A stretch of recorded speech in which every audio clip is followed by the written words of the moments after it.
아유, 오늘 찬양대 너무 잘했어요.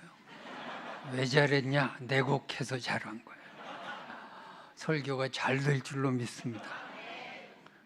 교회마다 이렇게 가보면 내가 뭐 몇천 번을 설교를 했는지는 모르겠는데 이게 성가대가 잘하면 설교하기가 편해요.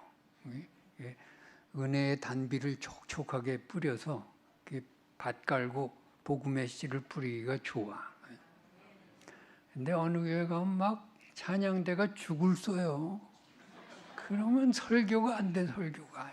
딱딱한 땅에 씨를 뿌려봐야 그거 마귀가 다 주워먹고 말아. 그러니까 성가대가 왜 목사님 설교 전에 찬양을 하냐면 성가대 노래가 목사님 설교를 좌우해요. 그러니까 다 여러분 탓이야. 오늘 우리 목사님 설교가 왜 저러시지? 그러면 누가 잘못한 거야? 성가대가 잘못한 거야. 오늘 우리 목사님 설교 끝내줬다. 그러면 누가 잘한 거야? 그건 목사님이 잘한 거지. 이렇게 눈치가 없어서 어떻게 성가대래? 다 이렇게 봐, 다 이렇게 봐. 저 따라 세워. 잘못한 건 내 탓. 옆 사람 가리키면서 잘한 건 당신 탓. 그렇게 신앙생활 하시기 바랍니다. 그런 거 가르쳐 주는 게 성가대지 뭐 노래만 하는 게 성가대야. 참 우리가 참 성가대 하길 잘했어요. 제가 뭐 신학대학 총장도 오래 했지만 목회도 한 13년 했어요. 근데 마지막 저기 강남에 있는 어느 교회 목회를 하는데 여름 성경학교 때 이제 우리 초등학생들 이제 여름 성경학교 중에 이렇게 전도 나가는 시간이 있었어요. 그 날 보고 마지막 기도를 해달래. 그래서 가서 이제 기도를 하고 아이들이 뭐 얼마나 이쁩니까? 너무 이뻐가지고 내가 그 전도하러 나가는 아이들 축복해주고 좀 쓰다듬어 주려고 이렇게 나가는 문에 서 있었어요. 그렇게 나오는 애들 이렇게 참 인사도 하고 손도 흔들어주고. 근데 어떤 여자애가 나를 보더니 누구세요? 그러더라고. 너무 황당해. 내가 담임 목사인데 나보고 누구세요? 그 말도 좀 일리가 있지. 내가 뭐 주일학교 예배 들어가 봤어야지. 모를 만도 하죠. 그래가지고 이게 나를 모르나? 그래서 내가 이 교회 목사님이지. 그러니까 얘가 한다는 말이 우리 엄마 목사님이요? 그러더라고. 그렇지. 자기 목사는 아니야. 엄마 목사님이지. 그래서 누구세요? 그랬는데 이게요 자꾸 철학적인 질문으로 바뀌더라고. 누구세요가 나 누구지? 나 뭐 하는 사람이지? 나 목사 맞나? 자꾸 이렇게 계속 그 아이의 질문이 자꾸 내 마음속에서 되새김이 되면서 자꾸 변형이 되더라고요. 나 누구지? 나 누구지? 그러면서 생각해 봤어요. 신앙이 뭘까? 신앙생활 잘하는 것이 뭘까? 내가 누구냐를 물어가는 훈련이구나. 그런 생각을 해봤어요. 우리가 하나님의 일을 하는데 자꾸 놓치는 게 있어요. 자꾸 업적, 성과, 결과, 화려한 어떤 사람들에게 보여줄 만한 어떤 것, 그런 것을 위해서 노력해요. 그러다가 자기를 잊어먹어요. 자기가 누군지도 몰라. 자기가 교인인지도 모르고 거짓말하고 자기가 장로고 권사고 집사인지도 모르고 딴짓하는 거죠. 그래서 한국교회가 어려워지는 거예요. 자, 내가 하나님의 일을 잘하기 위해서는 당신 누구야? 이렇게 물어주는 사람이 옆에 있어야 돼. 당신 그러면 안 돼? 얘기해 줄 사람이 있어야 돼요. 자, 그러니까 다윗이 훌륭한 점이 뭐냐면 나단이라는 선지자가 그렇게 말할 수 있도록 분위기를 만들어준 거예요. 평소에. 그래 나단도 훌륭하지만 다윗이 훌륭한 거예요. 만약에 그렇게 막 살벌한 분위기로 조금만 거스리면 다 죽여버린다 그러면 나단이 어떻게 얘기를 해요? 근데 나단이 뭘 물은 거죠? 당신 누구야? 이렇게 물은 거잖아요. 당신 하나님의 종 맞아?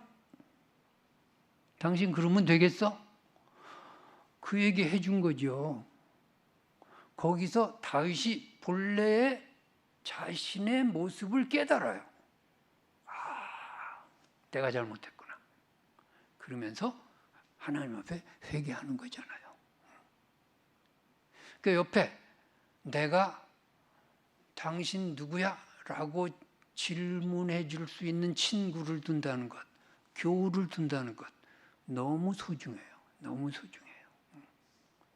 보통은 누구세요? 라고 질문 안 해요. 그 사람이 무안을 당할까 봐 안 하고 인간관계가 흐트러질까 봐 안 하고 그냥 좋은 게 좋은 거다고 지나는 거죠. 그러니까 자기가 자기 자신을 어떻게 돌아볼 기회가 없는 거죠. 교회를 100번 나가도 돌아볼 기회가 없는 거예요. 자, 내가 누구냐고요. 과거의 나는 내가 아니에요. 그냥 과거에 흘러간 것으로 끝내야지 그것을 나라고 붙잡으면 안 돼. 어떤 사람이 명함을 저한테 줬는데 40일 금식 기도 2번 성공 이렇게 써놨더라고. 뭐 여러 개 쓰는 중에 그걸 하나 써놨어요. 그래서 어쨌다고. 그게 자기는 아니지. 옛날에 그렇게 했으면 했지. 지금의 자기는 뭔데? 그거 막 하느라고 정작 내가 누군가를 놓쳤다면 그거는 자기 모습을 자기가 찾은 게 아니죠. 또 미래에 그리는 청사진이 나는 아니에요. 집이라는 게 설계도만 가지고 집은 아니죠. 전화야 집이죠. 그러니까 내가 이렇게 되겠다라고 하는 꿈을 꾸는 거는 그것은 그 꿈속에서 나를 찾으면 안 돼요. 지금 현재의 내가 누구냐고요. 현재의 내가 누구냐고요. 근데 현재의 나를 내가 다른 것으로 포장하는 수가 있어요. 자, 돈이 많아요? 그게 난가요? 어떤 권력이 내게 있어요? 그게 내 모습은 아니에요. 나의 본질은 아니라고요. 내가 새벽기도 열심히 하고 헌금 많이 하고 교회 일 봉사 누구보다도 열심히 하고 그게 난가요? 네가 누구냐고요. 자, 사람이 나를 몰라보는 건 괜찮아요. 누구세요? 이렇게 물을 수 있어요. 물을 수 있다고요. 사람이 나를 몰라보는 건 괜찮다고. 그러니까 제가 제자들이 많은데 종로 5가에 제가 사무실이 있어요. 근데 가끔 엘리베이터나 뭐 어디 근데 총장님 저 모르세요? 이러더라고. 내가 어떻게 알아? 수수께끼 내는 사람이 제일 미워. 저 아무개 누굽니다라고 해줘야지. 몰라요. 내가 관심이 없어서 모르는 게 아니라 옛날 일이라 모르기도 하고 내가 자꾸 잊어먹길 잘하니까 모르기도 해요. 사람이 나를 몰라줄 수 있다고요. 너무 사람이 나를 알아주는 거 좋은 게 아니에요. 적당히 몰라주는 거 축복인 줄 아세요. 근데 하나님이 나를 모른다 그러면 큰일 나죠. 나는 내가 하나님이 나를 안다고 생각했는데 주님이 너 누구야? 저를 모르세요? 은광교회에서 수십 년 봉사했어요. 성가대도 했어요. 저를 모르세요? 나도 모르겠는데. 그런 대목이 성경에 있을까 없을까? 있어요. 마태복음 7장 21절에 나는 너희를 도무지 모른다. 불법을 행하는 자들아 꺼져라. 아니 저를 모르십니까? 능력을 행했습니다. 모른대요, 모른대요. 자, 여기서 우리가 찬양대 일하는 거 좋아요. 뭐 다른 교회 일하는 거 좋다고요. 그런데 이 일의 성과에 집착해가지고 내가 나를 지어버리면 주님이 모른다고 하실 수도 있어. 너 누구야? 주님이 모른다 그러면 큰일이에요. 그러니까 오늘 주님께서 우리 본문에 보면은 사도들이 주님께 나와서 청을 해요. 자, 사도들이라고 하는 아포스톨로스라고 하는 말은 여기밖에 없어. 전후 문맥을 보면 다 제자들이 하다가 여기서만 사도들이 그래요. 자, 제자나 사도나 그 사람이 그 사람이죠. 베드로, 요한, 뭐 야고보 그렇잖아요. 근데 제자의 뉘앙스하고 사도는 달라요. 제자하면 무슨 생각이 듭니까? 아유, 예수님이 무슨 말 했는데도 알아듣지도 못하고 그냥 뭐 순한 얘기하시는데 누가 크냐 막 도토리 키재기하고 막 서로 싸우고 그런 게 제자 모습 아니에요? 근데 사도는 아니야. 이제 사도하면은 본격적으로 내가 결심하고 주님의 일을 거들겠다. 그런 결심으로 지금 나왔다고요. 그래서 청하는 것도 괜찮아요. 우리에게 믿음을 도와소서. 괜찮잖아요. 뭐 돈 달라는 것도 아니고 출세시켜 달라는 것도 아니고 믿음을 도와소서. 얼마나 좋아요. 근데 우리 기도의 내용이 좀 이랬으면 좋겠어요. 근데 우리가 뭐든지 보면 다 달라는 거야. 주세요, 주세요 하는데 그게 건강 주세요, 뭐 사업 잘 되게 해주세요, 뭐 애들 공부 잘하게 해주세요. 그게 다 종합해 보면 돈 달라는 거야. 돈 달라는 거예요. 근데 우리 헌신 예배 드릴 정도면 이 순간에는 주님 믿음을 도와소서. 아, 이런 기도 한번 해볼 만해요. 믿음을 도와소서.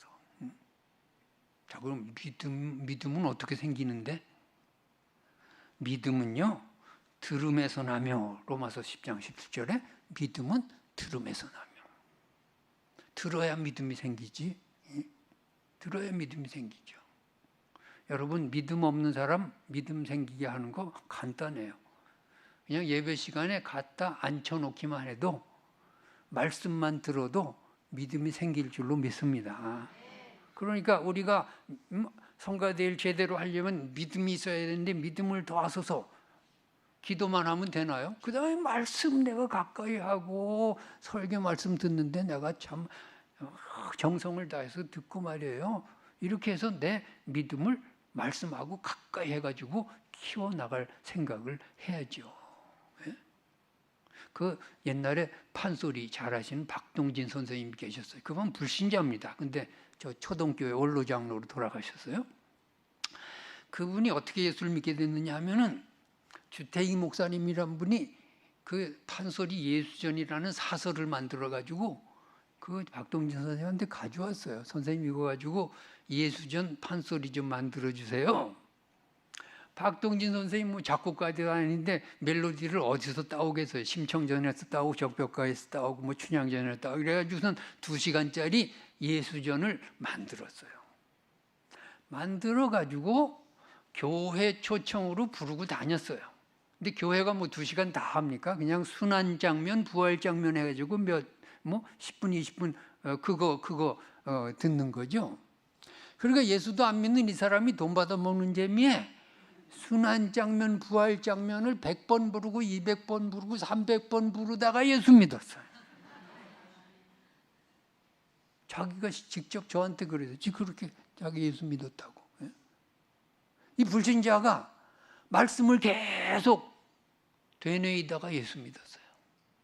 그 고향이 공주인데 자기가 장손이래요. 장손 밑에 200명 있대 공주에. 공주 내려가서 장손이 예수 믿으니까 잔말 말고 다 믿어 해가지고 200명이 다 믿었대. 믿음은요 말씀을 들으면서 나와요. 저기 전주 옆에 화산이라는 화산군이 있어요. 그 화산교회라고 내 제자가 목회하는 교회인데 옛날에 부흥회를 해달라고 그렇게 해서 이제 부흥회를 갔어요. 부흥회를 갔는데 이제 둘째 날 오전 집회 마치고서는 점심을 먹는데 식당이 있는데 그 식당 주인이 그 장로님 동생인데 교회를 안 나가요. 절에 나간대. 예? 그래서 그날도 갔더니 저 친구 저거 교회 나와야 되는데 절에 나가서 큰일 났다고 그러더라고. 그래서 내가 주인 오라 그랬어요. 그래서 당신 왜 형님이 장로인데 왜 교회 안 나가고 절에 나가? 그랬더니 자기는 담배를 펴가지고 교회를 못 나간대. 그래서 내가 얼떨결에 담배 피면서도 나와 그랬어요. 그랬더니요 그 저녁 예배부터 나왔어. 이 사람이 저녁 예배 나오더라고요. 자기는 담배 피면서 나와 그렇게 말한 사람이 처음이래요. 담배 피면 교회 못 나오는 줄 알았대. 그 부흥회를 마치고 그리고는 저는 갔어요.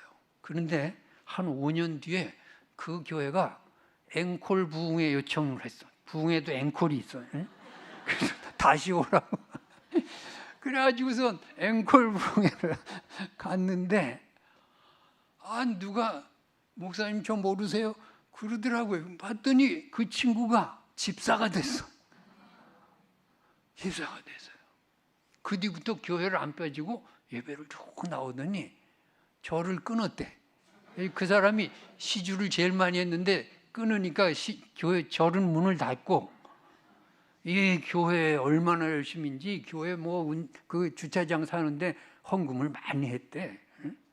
그러면서 목사님 덕분에 제가 예수 믿고 집사 됐어요 그러는데 이야 그거 괜찮더라고. 그거 정말 말씀을 잘 순종하면서 듣는데 얼마나 보기 좋은지 몰라요. 믿음은 들음에서 나는 거예요. 제가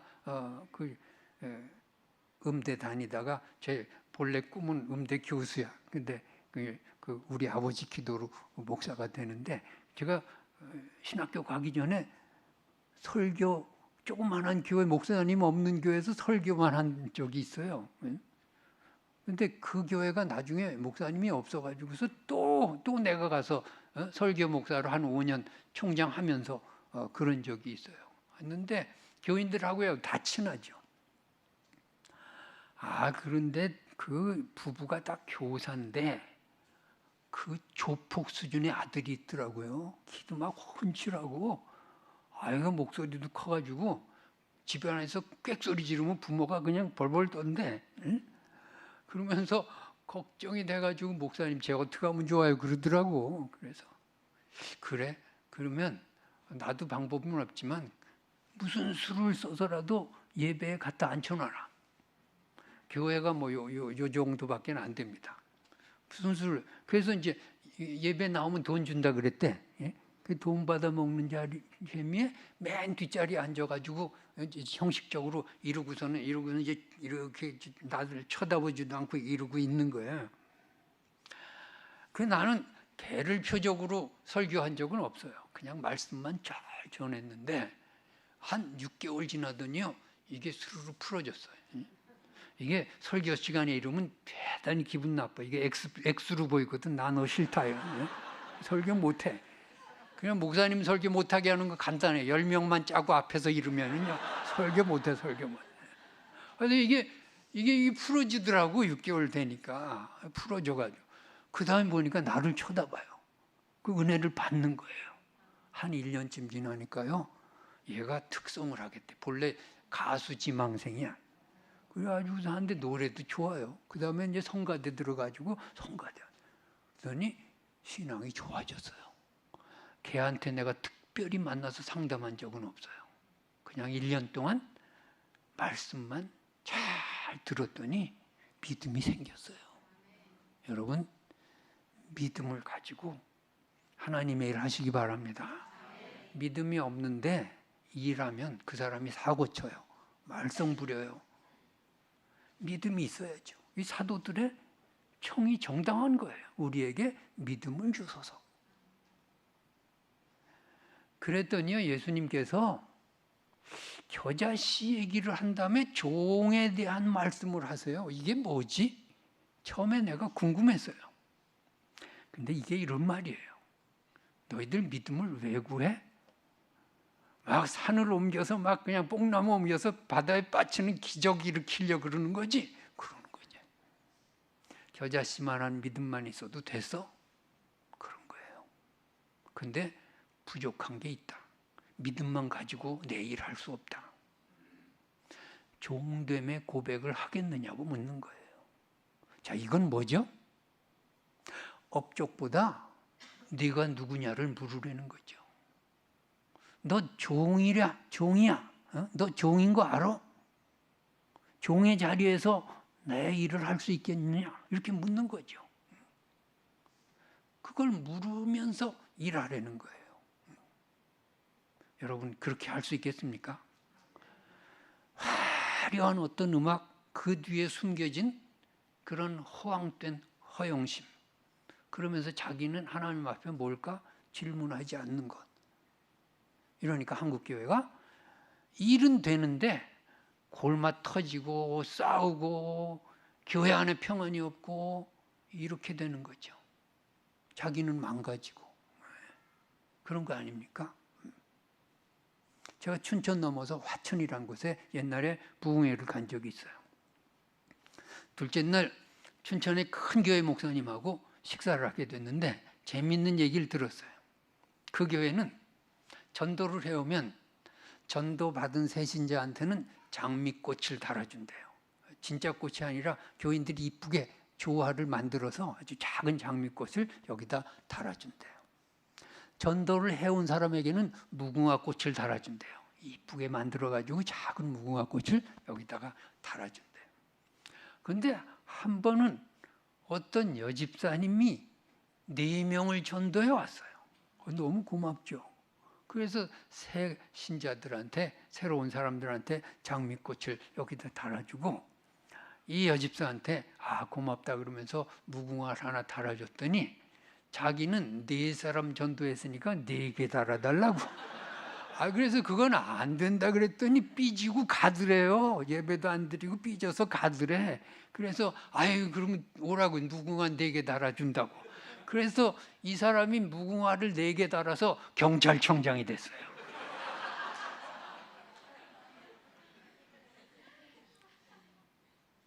여러분 한번 생각해 보세요. 이게 한국 교회에 긍정과 부정이 다 들어있는 거 아닌가요? 이 사람 왜 4명 전도했을까요? 믿음이 있으니까 전도했지. 믿음이 겨자씨만한 게 뭐예요? 수박만 하지. 4명 전도했다고. 근데 왜 삐져서 가나요? 종됨의 고백이 없어요. 종됨의 고백이 뭔데? 무익한 종입니다. 하여야 할 일을 한 것밖에 없습니다. 무궁화 1개도 필요 없습니다. 내가 뭘 했다고요? 이래야지. 이래야 하나님의 일을 하지. 주님 이걸 지적하시는 거죠. 사도들은 믿음만 달라 그러는데 믿음 됐어? 근데 종됨의 고백을 할 수 있겠냐? 무익한 종입니다. 하여야 할 일을 한 것밖에 없습니다. 이런 자세로 너를 찾아가면서 내 일을 할 수 있겠냐? 물으시는 거죠. 한국교회 열심입니다. 몇 사람만 모여도 그냥 신우회가 생기고 선교회가 생기고 동네마다 교회가 많고 외국에 나가도요 10명만 있으면 교회가 생겨요. 열심히 해서 해놓은 일도 많아. 근데 만들어 놓고 싸워요. 회장 자리 놓고 싸우고 무슨 의견 충돌이 안 돼서 미워하고 덕이 안 돼. 내가 이 교회 저 교회 가보니까 한국교회 7, 80%가 갈등 구조 속에 있어요. 이거 왜 이러는 거죠? 믿음이 없어서가 아니야. 열심이 없어서가 아니야. 주님이 맞아요. 종됨의 고백이 없어요. 네가 누구냐를 묻지 않아서 그래요. 너 종이야? 주인 노릇하지 마. 너 잘난 체 하지 마. 넌 종이야? 그 고백할 수 있어? 무익한 종입니다. 하여야 할 일을 한 것밖에 없습니다. 그런 자세로, 그런 고백으로 일할 수 있겠냐 하는 거예요. 여러분, 하나님의 일을 어떻게 하면 되죠? 내가 누구냐부터 물어가시기 바랍니다. 나는 종이에요. 나는 주님의 종일 뿐이라고요. 내가 이만큼 했는데 회장 자리 내 거야? 내가 이만큼 했는데 대체로 한국교회가 항존지 선거하다 또 시험 들어. 내가 왜? 그거 다 뭐예요? 보상심리죠. 이만큼 했으니 이거 달라는 거죠. 4명 전도했으니까 4개 달아달라는 거잖아요. 예? 종은요, 보상심리가 없어요. 종은 보상심리가 없어. 무익한 종입니다. 지금 종이 뭐 했는데요? 하루 종일 일했어요, 밭에서.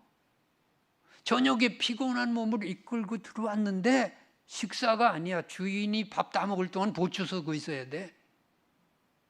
그렇다고 종한테 용돈 주겠어요? 잘했다고 칭찬하겠어요? 아니야. 그런 거 없어. 아무것도 없어. 그리고 종은 해야 될 말이 있는데 무익한 종입니다.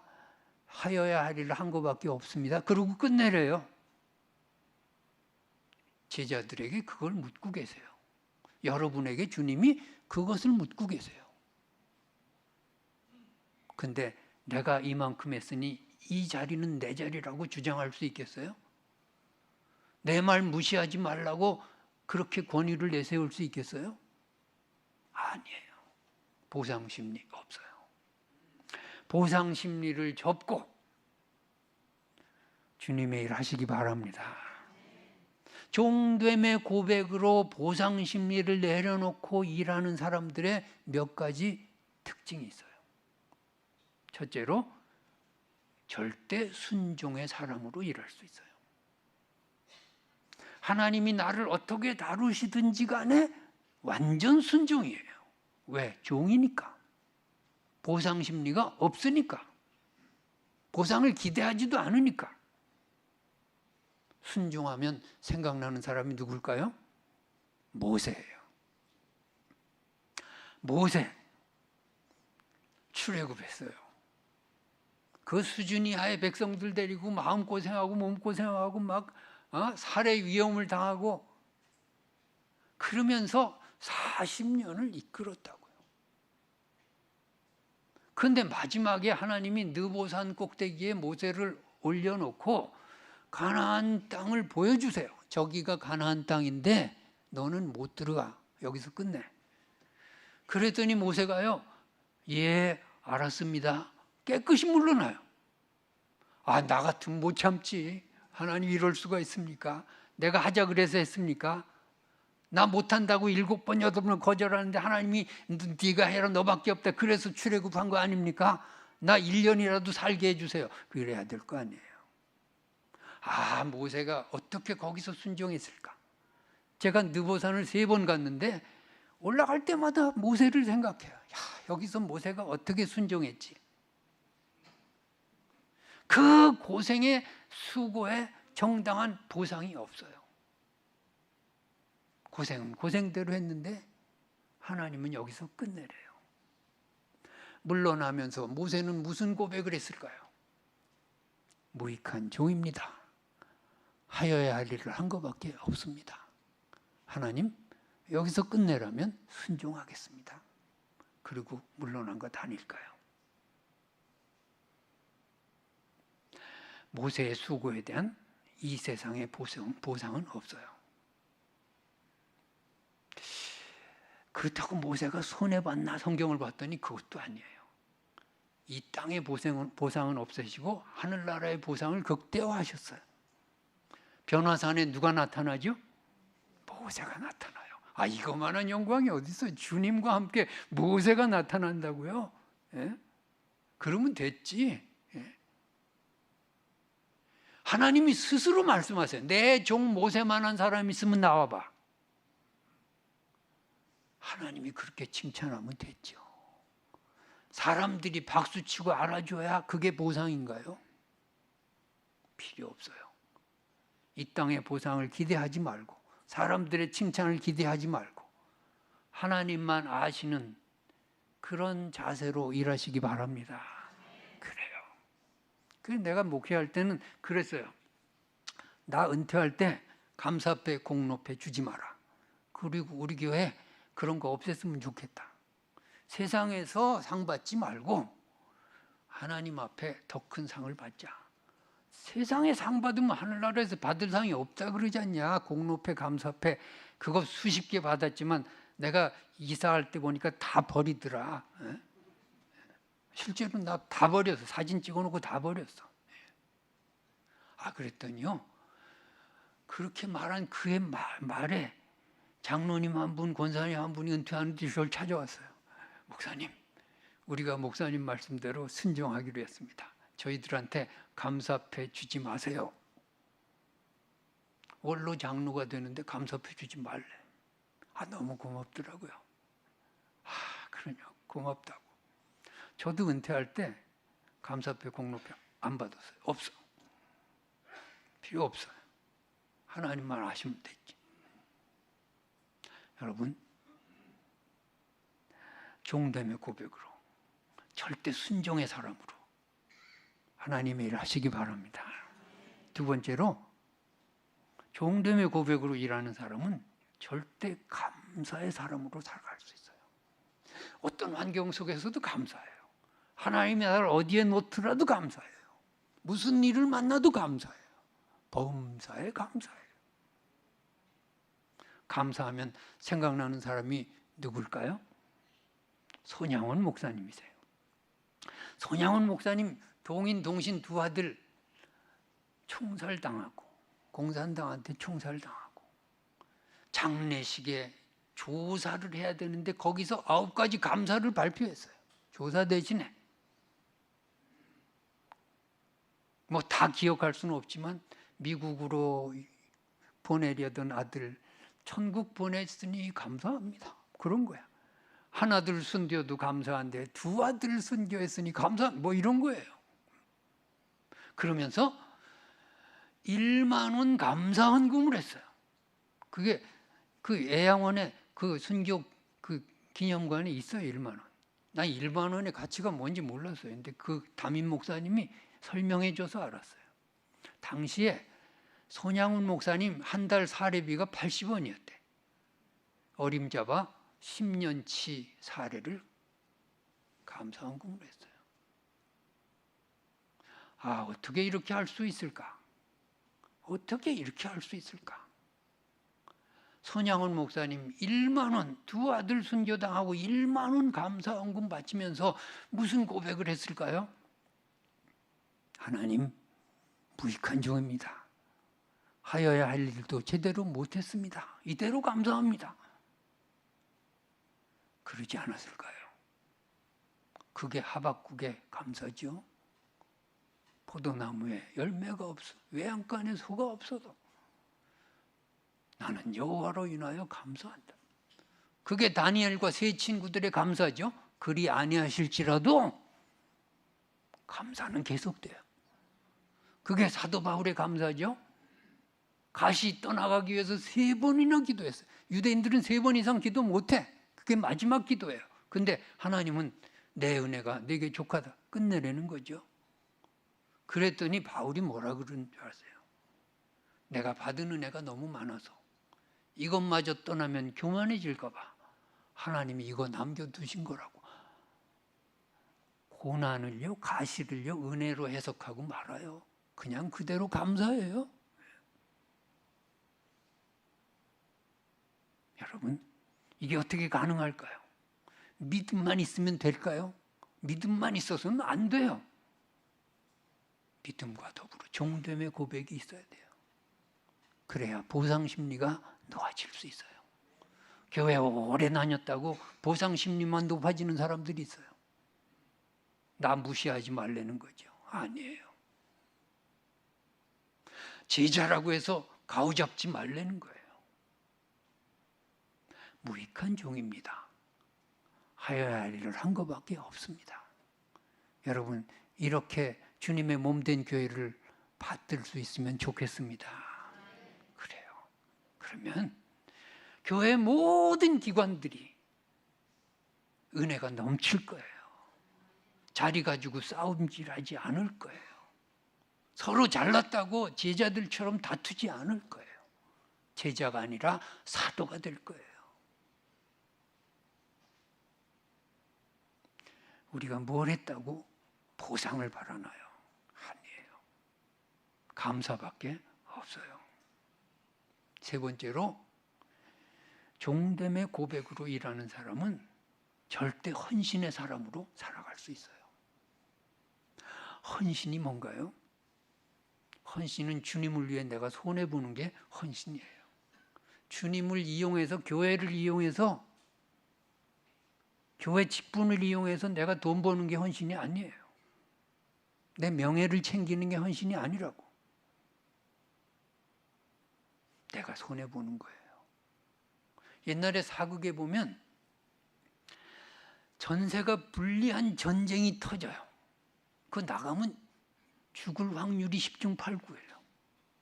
근데 장수들이요, 서로 자기가 선봉에 서겠다고 왕 앞에 청을 해요.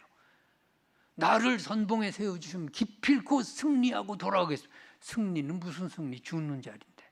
거길 가겠대. 왕이 다른 장수를 지명하면 화를 내요. 내가 가야 되는데 왜 저 사람 지명하냐. 죽는 자리라니까. 전쟁터에 나가요. 아니나 다를까 화살 맞고 죽어요. 죽으면서 왕이 있는 쪽을 향해서 폐하, 소신이 먼저 갑니다. 대어부리로서. 그러고 죽어요. 원망이 없어요. 이게 헌신이에요. 여러분, 교회 일하다 얼마나 손해봤습니까? 얼마나 내가 속이 상하고, 얼마나 내가 참 체면이 깎이고, 얼마나 내가 참 오해를 받고, 물질적으로 손해보고, 시간적으로 내가 하나님의 일 때문에 손해보고, 얼마나 되겠습니까? 그런 거 한다 그러면서 결국은 다 내 명예 챙기는 거고, 내 자리 챙기는 거고, 그런 거 아니겠습니까? 종됨의 고백으로 헌신의 사람으로 살아갈 수 있기를 바랍니다. 제 개인적인 얘기를 해서 죄송합니다. 제가 대전신학대학 총장으로 있을 때 75억 공사를 하고, 서울장신대 총장으로 있을 때 150억 공사를 해서 다 모금으로 해야죠. 돈이 하나도 없는데. 뭐 어떻게 해요? 새벽기도 하자 그랬어요. 학생들 데리고 새벽기도 했어요. 기도만 한다고 뭐 되나요? 건축을 누가 동기부여를 해야 될 거 아니에요. 대전에 있을 때 제가 1억 한다 그랬어요. 난 돈이 없으니까 은행에서 빌리고 사학연금에서 빌리고 해가지고 1억을 좌우간 채워 넣었어요. 하나님의 일은 잘 돼서 75억 9층 건물이 올라갔어요. 그리고 서울장신대로 갔는데 거기도 건축을 해야 돼요. 그 새벽기도 또 학생들하고 했죠. 또 누군가 동기부여를 해야 될 거 아니에요. 그래서 또 1억 한다 그랬어요. 근데 그때는 은행이 꽉 차가지고 빌릴 수도 없어. 그래서 내 월급에서 매달 100만 원씩 제하라 그랬어. 내가 10년 동안 1억 갚겠다고. 대신 내가 10년 동안 총장 한다 그래서 빚 갚아야 되니까. 하나님의 일이 잘 됐어요. 150억 공사가. 근데 내가 개인적으로는 부채가 많이 늘어났어. 그래도 감사해요. 왜요? 쓰임 받았잖아요. 나 같은 게 뭔데 하나님이 쓰세요? 쓰임 받음의 보상이 다 있어요. 내가 뭔데 하나님이 쓰시냐고요. 너 일 좀 해? 영광이죠. 그까지 돈이 문제겠어요. 우리 어렸을 때 그때 국민학교라 그랬어요. 선생님이 칠판에 분필로 글씨 쓰다가 똑 떨어지고 분필이 없으면 누구 시켜야 너 교무실 가서 분필 가져와. 그러면 좋아서 가져왔어. 왜? 선생님이 나 시켰다고. 날 시켰다고. 다른 애 안 시키고 날 시켰다고. 또 뭐 안 시키나? 또 뭐 안 시키나? 자부심이요. 선생님 날 시켰다고. 그게 헌신이에요. 그게 헌신이에요. 선생님 심부름 했으니까 돈 주세요. 그거 아니에요. 그거 아니에요. 이건 보상 심리죠. 믿음만 있고 종됨의 고백이 없으면 돈 달라는 거죠. 청구서 내미는 거죠. 하나님한테 나 이만큼 했으니까 이거 내 자리라고 교회한테 청구서 내미는 거죠. 종됨의 고백으로 일하려는 거예요. 믿음과 더불어 종됨의 고백이 있느냐? 네가 누구냐? 넌 종이야? 질문하면서 일하려는 거예요. 그렇죠. 우리가 수고를 얼마나 했으면은 그것이 보상으로 돌아와야 되겠습니까? 쓰임 받음에 보상이 있는 거예요. 죽을 죄인 살려주셨잖아요. 마른 막대기 같은 나를 하나님이 쓰시잖아요. 이런 영광이 어디 있어요? 이런 보상이 어디 있어요? 거기서 죽도록 충성하라는 말씀이 적용되잖아요. 그렇죠? 아무 쓸모도 없는데 주님이 나를 집사로 부르시고 권사로 부르시고 장로로 부르시고 목사로 불렀어요. 성가대원으로 불렀어요. 교사로 불렀어요. 이런 영광이 어디 있어요? 무익한 종입니다. 너무 영광입니다. 죽도록 충성하겠습니다. 그런 자세로 우리가 하나님의 일을 받들어 섬기는 여러분들 되시기를 주님의 이름으로 축복합니다. 기도하겠습니다. 하나님 감사합니다. 우리를 사용하여 주셔서 찬양대원으로 섬기게 해주신 것 감사합니다. 믿음을 가지고 일하게 하시고 종됨의 고백으로 마치게 하여 주시옵소서. 쓰임받음에 감사가 있게 하시고 쓰임받음에 감격이 있게 하여 주시옵소서. 예수님 이름으로 기도하옵나이다. 아멘.